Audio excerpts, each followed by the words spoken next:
Sumainyo ang Panginoon. At sumaiyo rin. Ang mabuting balita ng Panginoon ayon kay San Mateo. Papuri sa iyo, Panginoon. Noong panahong iyon, sinabi ni Jesus, "Sa aba ninyo, mga iskriba at mga pariseyo, mga mapagpaimbabaw, ang katulad ninyo'y mga libingang pinaputi, magaganda sa labas, ngunit sa loob ay puno ng kabulukan at buto ng mga patay. Ganyan-ganyan kayo. Sa paningin ng tao'y mabubuti kayo, ngunit ang totoo, punong-puno kayo ng pagpapaimbabaw at kasamaan. Sa aba ninyo mga iskriba at mga pariseyo, mga mapagpaimbabaw, ipinagtatayo ninyo ang mga libingan ang mga propeta at ginagayakan ang mga puntod ng mga taong namuhay ng matuwid. At sinasabi ninyo, kung kami sana'y nabuhay sa kapanahunan ng aming mga ninuno, hindi namin ipapapatay ang mga propeta. Sa sinabi ninyong iyan, inaamin ninyong kayo'y mga anak ng mga nagpapatay sa mga propeta. Sige, tapusin ninyo ang pinasimulan ng inyong mga ninuno."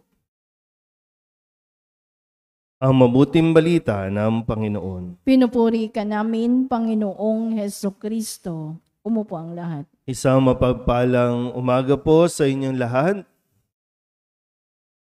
Ngayon po ay Miyerkules, huling Miyerkules para sa buwan ng Agosto. Isang araw na lang, bear na tayo ulit. No? Pero sa pagpapatuloy natin ng ating pong pagdinig sa pahayag ng Ebanghelyo mula kay San Mateo, medyo derechahan talaga, no? O hindi medyo, talagang derechahang pinaalalahanan, kinukompronta at sinasabihan ni Jesus itong mga pariseyo at mga iskriba na kung ano na ang nagiging pag-uugali nila. Ulitin ko po, no? Ang mga pariseyo, ang mga iskriba ay ang mga taong namamahala sa templo, namamahala sa kautusan, namamahala sa mga sinagoga, mga tagapagturo, mga taong simbahan, mga lider ng simbahan, mga lingkod ng simbahan. Kahapon narinig natin yung pagpapatay kay San Juan Bautista nitong mga nasa palasyo. Mga nagkakainan, nagiinuman, kapiling ang Haring Herodes, yung kabit niya, yung anak, at lahat pa ng mga bisita. Nagkaisa, ipapatay si Juan Bautista.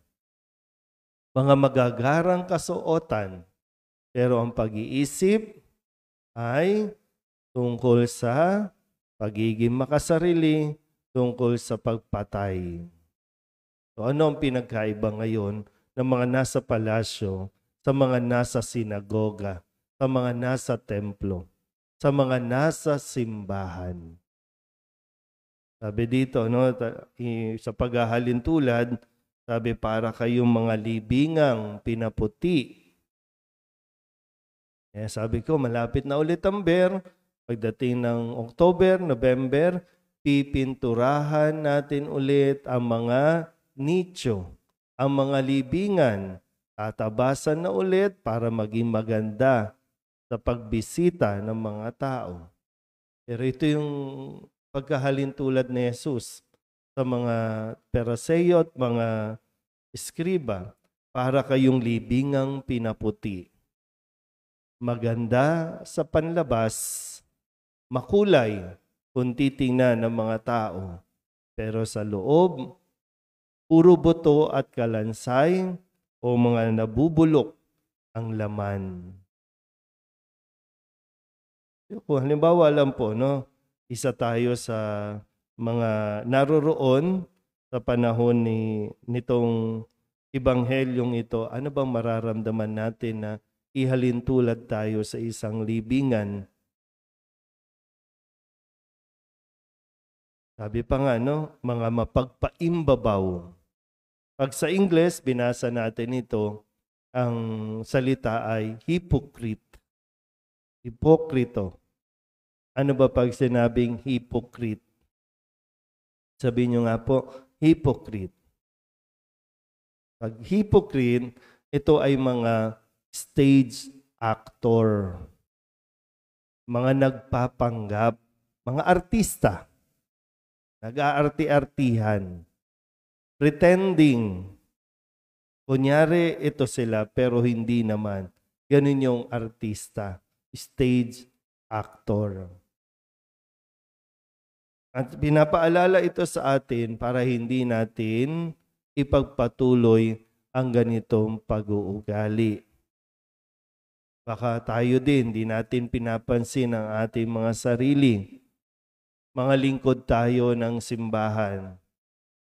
Maging ako bilang pari, pinapaalalahanan tayo ng Ebanghelyo na maging totoo tayo sa atin pong paglilingkod.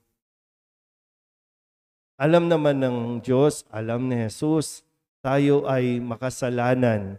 Pero kung magpre-pretend tayo sa ibang tao na tayo ay mabait, mabuti, yun ang hindi niya kukonsintihin. Tanggap niya tayo sa ating kahinaan at handa niya tayong patawarin kung tayo ay magsisisi at magbabalik loob. Pero kung paiiralin natin, habang tayo'y naglilingkod sa simbahan, ang pagkukunwari, ang bait-baitan, wala tayong mapapala. Sa impyerno pa rin ang bagsak natin. At tayo, no? Makalang. Tayo, nagsisiraan. Tayo, naguhusgahan.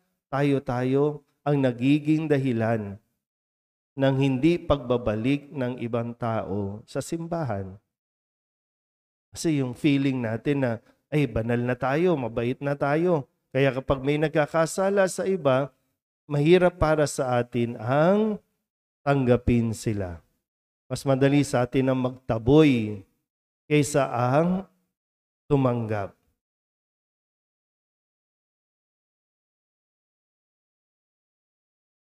Sige nga, tingnan nyo nga yung mga katabi ninyo.